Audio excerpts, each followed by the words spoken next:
মেলা মানেই তো চাউমিন, এগরোল, ঘুগনি, আর সেই রকম চলে এলো এগরোল। গরম গরম মেলায় এগরোল খাওয়ার মজা আলাদা। হ্যাঁ, আর দেখো কত লোক ভিড় করে রয়েছে, আর এখানে কত সুন্দর ভাজা হচ্ছে গরম গরম এগরোল। ও হ্যাঁ, অবশ্যই দুটো নেওয়া হয়েছে, সবাই ভাগযোগ করে খাওয়া হবে, কারণ মেলায় সবকিছু ট্রাই করা হবে। সত্যি ভালো বানিয়েছে। দেখি আমি একটা ট্রাই করে।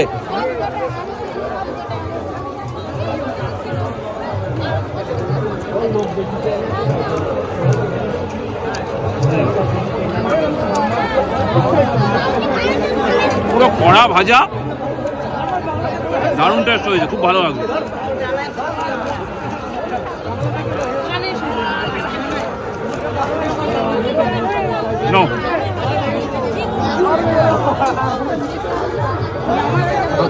অনেকদিন বাদে এরকম একটা ভালো হয়েছে না? দারুণ বানিয়েছে।